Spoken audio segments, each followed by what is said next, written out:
Good morning students. Class plus 2 today we are going to continue with the solid state और जो हम आज topic cover करेंगे वो है crystal lattices and unit cell. तो सबसे पहले मैं क्रिस्टल लैटिस की बात बताने जा रही हूँ। इसे हम स्पेस लैटिस भी बोलते हैं। What does it mean? कोई भी मॉलिक्यूल है, सॉलिड मॉलिक्यूल, उसके अंदर वो जिनका भी बना है हम उनको बोलते हैं कॉन्स्टिट्यूएंट पार्टिकल्स। पार्टिकल्स में भी जो क्रिस्टल है वो पार्टिकल्स का बना होता है और पार्टिकल आयन भी हो सकता है, मॉलिक्यूल भी हो सकता है, एटम भी हो सकते हैं। उन पार्टिकल्स का जब एक डेफिनेट ज्योमेट्रिक पैटर्न हो, एक रेगुलर रिपीटिंग अरेंजमेंट हो स्पेस में, तो उसे हम स्पेस लैटिस या क्रिस्टल लैटिस बोलते हैं। और स्पेस में हम क्यों बात करते हैं? क्योंकि हमने बोला 3 डायमेंशनल है और इसमें जैसे कि एक दीवार है, घर की एक दीवार, उसी के एग्जाम्पल लेती हूँ। तो एक मिस्त्री उसमें क्या करता है, 2 ईंटें लगाई और जब नेक्स्ट रो बनाता है उन 2 ब्रिक्स के बीच में एक ब्रिक लगाता है और ये पैटर्न बार बार ऐसे ही रिपीट होता रहता है।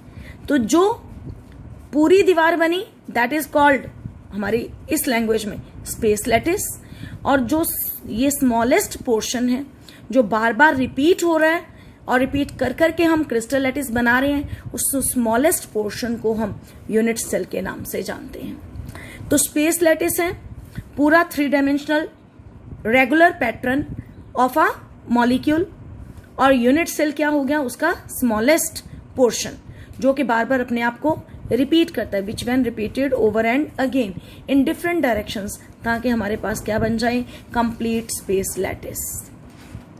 ये एक यूनिट सेल बनाया हुआ है क्योंकि मैंने कहा 3 डायमेंशनल है। हम ये सपोज करते हैं जैसे आप मैथ्स में पढ़ते हो, लेंथ भी होगी उसकी, ब्रेड्थ भी होगी, हाइट भी होगी। तो ये ए बी सी, इनको हम अपने इस चैप्टर में नॉमेनक्लेचर क्या देंगे, नाम क्या देंगे, एज और axial lengths, A B C. Unit cell के पैरामीटर्स 2 तरह के होते हैं, एक एज लेंथ्स होती हैं, एक एज एंगल्स होते हैं, जिनको हम एक्सियल एंगल्स के नाम से भी जानते हैं। जो ए है उसके सामने वाला एंगल अल्फा, बी के सामने वाला एंगल बीटा, सी के सामने वाला एंगल गैमा। किसी भी यूनिट सेल में जो कॉर्नर्स होती हैं, आप लोगों ने मैथ्स में क्यूब पढ़ा है, इसलिए मैंने क्यूब को सबसे सिंपलेस्ट वे में क्यूब को ही बनाया है। स्टूडेंट्स, क्यूब की हर कॉर्नर, क्यूब की 8 कॉर्नर्स होती हैं, एक क्यूब में 8 कॉर्नर्स, हर जगह पर एक पार्टिकल पड़ा है। पार्टिकल ने जो जगह घेरी है that point is called lattice point और साइट। तो पैरामीटर्स ऑफ यूनिट सेल हमें पता चल गए और यहीं से ओरिजिनेट हुए फिर types of unit cells. Types of unit cell total हमारे पास 7 होते हैं, लेकिन हमें ज्यादातर इन 2 पे कॉन्सेंट्रेट करना है।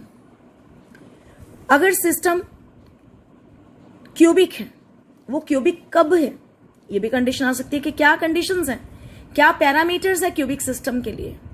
तो वो क्या है, ए बी सी। इस यूनिट सेल में ये जो ए बी सी तीनों आपस में इक्वल होने चाहिए, और जो अल्फा बीटा गामा है वो आपस में इक्वल भी होने चाहिए, और वो तीनों 90 डिग्री के इक्वल भी होने चाहिए। Example copper, NaCl, KCl, zinc sulphide, ये बहुत अच्छे क्यूबिक सिस्टम्स हैं। और दूसरी इंपॉर्टेंट बात, होते तो यूनिट सेल टोटल 7 है, मैंने 2 ही आपको बताई। एक तो सबसे मोस्ट सिमेट्रिकल, जिसमें सब कुछ आपस में इक्वल है, और दूसरा सिस्टम जिसमें कुछ भी इक्वल नहीं है, यानी कि A is not equal to B, not equal to C, alpha beta gamma आपस में भी बराबर नहीं होते हैं और 90 के भी इक्वल नहीं होते हैं। उसमें एग्जाम्पल बोरिक एसिड और कॉपर सल्फेट, यहीं से ओरिजिनेट आगे होती हैं। Types of lattices, 2 types of lattices जो हमारे सिलेबस का पार्ट है। One is primitive unit cell and other is non primitive unit cell. Primitive और नॉन प्रिमिटिव में क्या डिफरेंस है? प्रिमिटिव वो सिस्टम है, वो यूनिट सेल है जिसमें अगेन एक क्यूब बना के ही हम सारे अपनी एग्जाम्पल्स को एक्सप्लेन करेंगे। तो यूनिट सेल प्रिमिटिव वो वाला है जिसमें पार्टिकल सिर्फ कहां पे होते हैं, कॉर्नर्स पे, और एक क्यूब की 8 कॉर्नर्स होती हैं, वहीं पे पार्टिकल्स पड़े हैं। नॉन प्रिमिटिव में कॉर्नर्स भी होती हैं और साथ में कुछ और जगह भी होती हैं। वो जगह कौन कौन सी है? अगर वो जगह फेसेस हो तो उसे हम फेस सेंटर्ड बोलते हैं। अगर कॉर्नर के साथ साथ स्टूडेंट्स फेसेस पे भी एटम्स हो तो उन्हें हम फेस सेंटर्ड बोलते हैं। अगर एजेस पे हो साथ में तो उनको हम एज सेंटर्ड बोलते हैं। और अगर विद इन द बॉडी हो, कॉर्नर्स के साथ साथ, कॉर्नर पे तो होना ही होना है, साथ में और कौन सी जगह विद इन द बॉडी, तो उसका नाम बॉडी सेंटर्ड होता है। इसे शॉर्ट में बीसीसी भी बोलते हैं, इसे शॉर्ट में एफसीसी भी बोलते हैं, इसे शॉर्ट में सिंपल क्यूबिक कहते हैं। तो फेस सेंटर्ड में कॉर्नर और फेसेस कवर होते हैं, एज सेंटर्ड में कॉर्नर्स पे भी होते हैं, एज सेंटर्स पे भी होते हैं, और बॉडी सेंटर्ड में कॉर्नर्स के साथ साथ विद इन द बॉडी होते हैं। जैसे कि अगर मैं कोई क्यूबिक सिस्टम लूं, अब अगर हमारे पास क्यूबिक सिस्टम के अंदर क्या है, कोई सब्सटेंस जिसकी लेंथ भी है, जिसकी ब्रेड्थ भी है और जिसकी हाइट भी है। लाइक अगर हमारे पास ये सिस्टम है, एक इसका ये लेंथ है, राइट, यहां पे ये ब्रेड्थ है और ये क्या हो गई, हाइट हो गई। तो ये एक क्यूबिकल सिस्टम है, चाहे इसमें अल्फा बीटा गामा इक्वल नहीं है, चाहे इसमें ए बी सी इक्वल नहीं है, तो ये ट्राइक्लिनिक सिस्टम हो गया। अगर मैं इसमें तीनों चीजें बराबर हो तो वो क्या हो गया, क्यूबिक सिस्टम हो गया।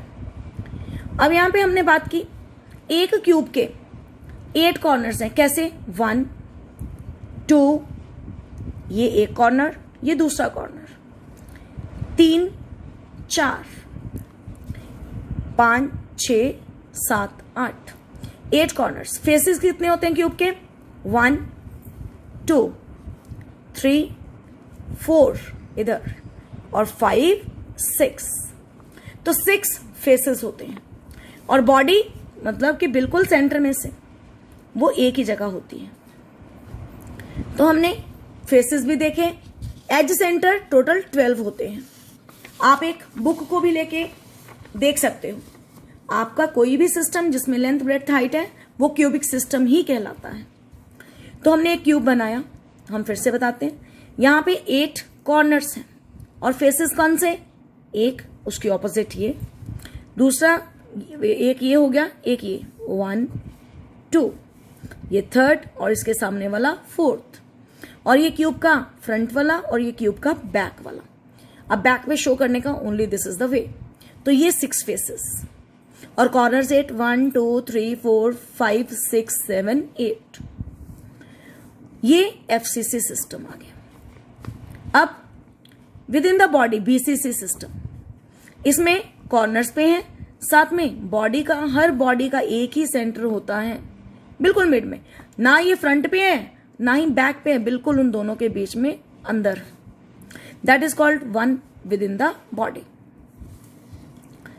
कोई एज सेंटर्ड है, उसमें 8 कॉर्नर्स तो है ही हैं, जो ये ब्लू कलर से बने हैं वो 8 कॉर्नर्स, और जो रेड कलर से बने हैं वो एज सेंटर्स पे पार्टिकल पड़ा है।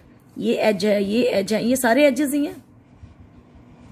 तो यहां 12 एजेस हैं, 1 2, यहां से शुरुआत करते हैं, 1 2 3 4 5 6 7 8 9 10 11 12। तो यहां पे हर फेस के ऊपर, फेस को हमने यहां पे कवर किया, बॉडी को यहां पे कवर किया और यहां पे एज सेंटर्स कवर किए। Then we are to calculate number of atoms in a unit cell. किसी, अब हमने ऊपर टाइप्स पढ़ी, अब हम क्या पढ़ने जा रहे हैं कि किसी भी यूनिट सेल में कितने एटम्स हैं। तो रूल क्या कहता है, अब हम क्या कैलकुलेट करने जा रहे हैं students, number of atoms in a unit cell. तो रूल ये कहता है, first rule, first important rule, कि जो एटम कॉर्नर पर है उसको 8 यूनिट सेल्स शेयर करते हैं। जो एटम कॉर्नर पे है उसके साथ 8 यूनिट सेल्स लगे हैं। जब हम कभी 3 डायमेंशनल ज्योमेट्री देखेंगे क्यूब की, तो वहां से ये पॉइंट और क्लियर हो जाता है। जब एक एटम को जो कॉर्नर पे पड़ा है उसको शेयर करते हैं 8 यूनिट सेल, तो कंट्रीब्यूशन हर एटम की कितनी होगी कॉर्नर पर? हर एटम, एक एक एटम कॉर्नर पे कितना हो गया, हमने ऊपर पढ़ा था 8 यूनिट सेल से उसको शेयरिंग हो रही है, तो एक को कितना हिस्सा मिला? 1/8। अगर students 1 atom is shared by 8 unit cell, तो contribution of each atom at corner 1/8। Next rule, second rule, that is an atom on face, जो फेस पे है, it is shared between 2 unit cells, तो contribution of each atom on face कितना हो गया? 1/2, क्योंकि जो फेस पे एटम है उसको शेयर कितने यूनिट सेल्स कर रहे हैं? 2, तो हर एटम की कंट्रीब्यूशन फेस पे कितनी हो गई? 1/2। नेक्स्ट रूल, जो एटम, थर्ड रूल, बॉडी के बिल्कुल सेंटर में है, उसको कोई भी और यूनिट सेल टच नहीं कर रहा, तो फिर contribution of each atom with in the body वो 1 ही रहा, उसको कोई और टच ही नहीं कर रहा, क्योंकि वो बिल्कुल अकेला सेंटर में एग्जिस्ट कर रहा है। नेक्स्ट रूल, कोई atom which is on edge centre पे है, एज सेंटर पे जो है it is being shared by 4 unit cells, तो फिर contribution of each atom on edge कितना हो गया? 1/4। तो यहीं से पहले हमने रूल पढ़ लिए और अब हम कैलकुलेट करने जा रहे हैं किसी सिंपल क्यूबिक लैटिस में नंबर ऑफ एटम्स कितने होते हैं। तो पीछे हमने पढ़ा कि सिंपल क्यूबिक में एटम्स सिर्फ कहां पे होते हैं? कॉर्नर्स पे, लाइक दैट 8 कॉर्नर्स होती हैं, और ऊपर हमने कंट्रीब्यूशन पढ़ा यहां पे किसका? कॉर्नर्स पे 1/8, तो ये 1/8 लिया, मल्टीप्लाई किया जितने टोटल कॉर्नर्स हैं, तो हमारे पास वहां से टोटल नंबर ऑफ एटम्स कितने निकल आए? 1/8 multiply by 8 equal to 1। Similarly अब हम बीसीसी के अंदर नंबर ऑफ एटम्स, ये 2 नंबर में क्वेश्चन आते हैं directly, number of atoms in BCC. Students ये बोर्ड का बहुत पॉपुलर क्वेश्चन है, number of atoms in BCC कैसे निकालने हैं? BCC full form body centred cubic. इसमें सबसे पहले कॉर्नर्स पे तो है ही है, तो अभी कॉर्नर्स की वजह से हमने निकाले atom 1/8 multiply by 8 equal to 1। दूसरी कौन सी जगह ये ऑक्यूपाई करते हैं? विद इन द बॉडी, जहां पे हमने रूल क्या पढ़ा? 1। तो टोटल नंबर ऑफ एटम्स कितने हो गए? 1 + 1 इक्वल टू 2। तो ये हमने कैलकुलेशन बीसीसी के अंदर पढ़ी। अब हम अपना नेक्स्ट निकालने जा रहे हैं number of atoms in FCC. Number of atoms in FCC निकालने के लिए सबसे पहला स्टेप कॉर्नर्स वाला ही, क्योंकि कॉर्नर पे तो एटम होने ही होने हैं, तो कॉर्नर पे atoms 1/8 multiply by 8 equal to 1। FCC का full form face cubic centred या फेस सेंटर्ड क्यूबिक।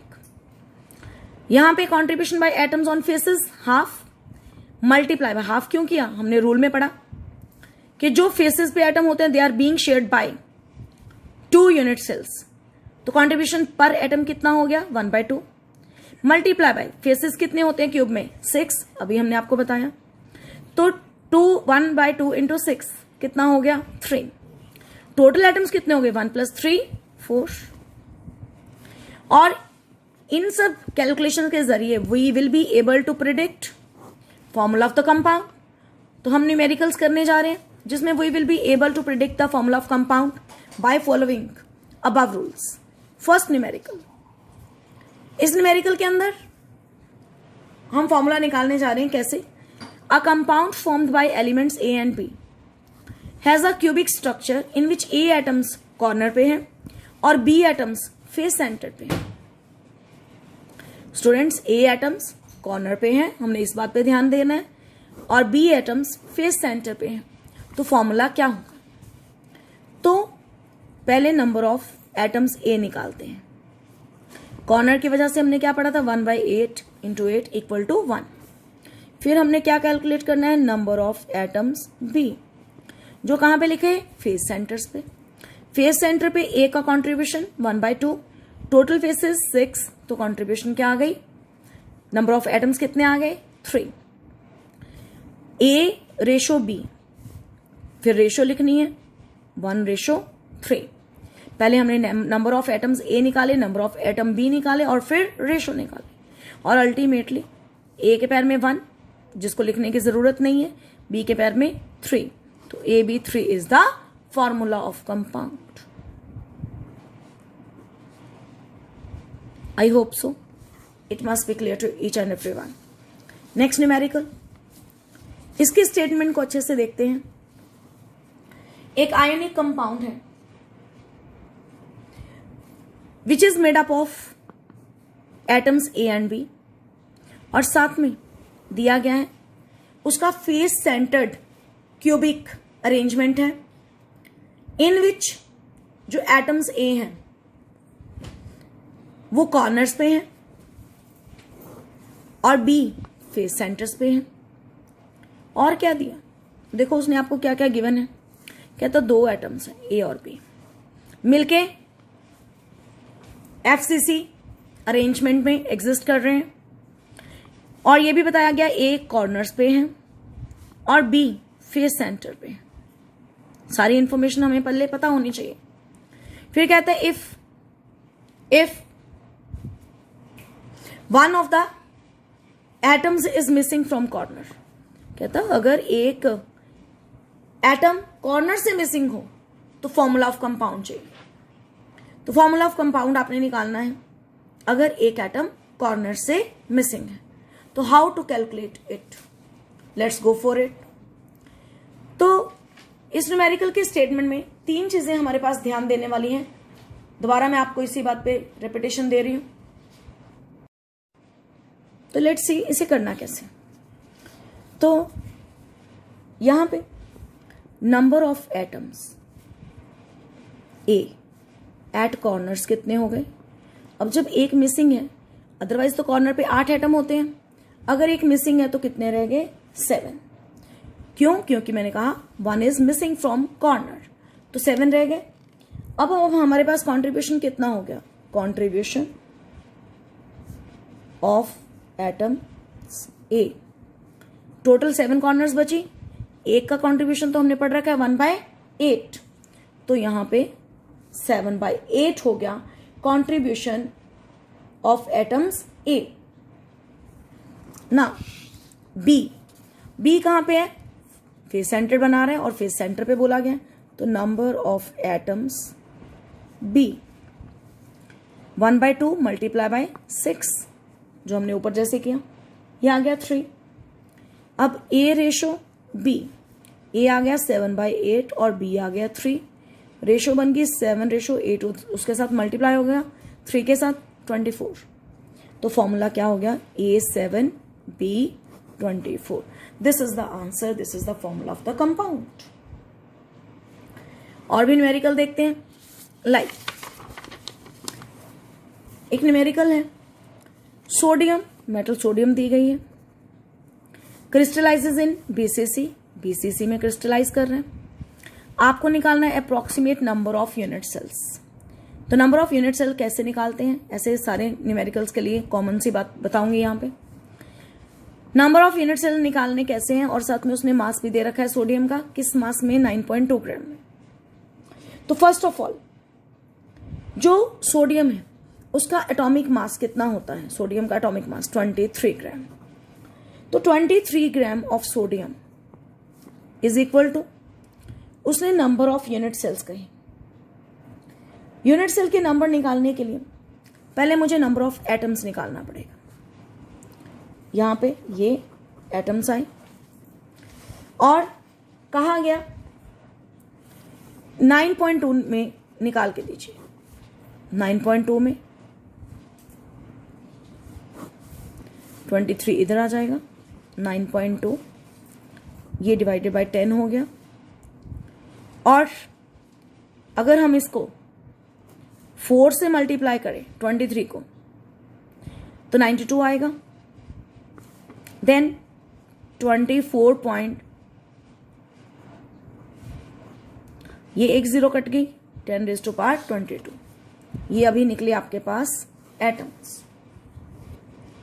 अब हमने क्या करना है, इसको हम और करके 2.4, क्योंकि जनरली हम इस तरीके से अपने आंसर को लिख सकते हैं, तो यहां पे 23 हो जाएगा। अब स्टेटमेंट में आपको यह भी कहा गया, पहली तो बात अभी हमने एटम्स निकाले, नंबर ऑफ यूनिट सेल्स निकालने हैं, और ये बोला गया कि सोडियम बीसीसी में होता है। बीसीसी का क्या फंक्शन आएगा, तो last step number of unit cells निकालने का।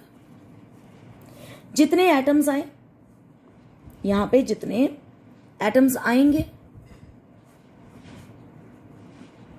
डिवाइडेड बाय बीसीसी में, क्योंकि उसने बीसीसी दिया है, बीसीसी में अपने जितने एटम्स हैं, तो number of atoms in BCC, ये कैलकुलेटेड वाले ऊपर आ गए, और इसे डिवाइडेड बाय आप क्या करोगे 2 से। तो स्टूडेंट्स यहां पर क्या आंसर आ गया, दिस, ये क्या निकला, नंबर ऑफ यूनिट सेल्स। तो यूनिट सेल्स को निकालने के लिए जो हमने गिवन डेटा था वहां से एटम्स निकाले, और डिवाइडेड बाय जिसमें वो खुद स्टेटमेंट में गिवन है कि बीसीसी है तो 2 से डिवाइड किया, अगर एफसीसी दिया होता तो 4 से डिवाइड करना था, और अगर सिंपल क्यूबिक दिया होता तो 1 से डिवाइड करना था। क्योंकि हमने ऊपर साफ साफ कैलकुलेशन आपको करके बताई है, सिंपल क्यूबिक में नंबर ऑफ एटम्स 1 था, बीसीसी में 2 थे, और एफसीसी में 4 आए थे। तो हमने इन्हीं के हिसाब से स्टेटमेंट में जो है उसके साथ डिवाइड करना है for finding number of unit cells. I hope so ये न्यूमेरिकल्स आपको क्लियर हैं। So you are instructed to do more practice and ask for your problems. Thank you, have a good day.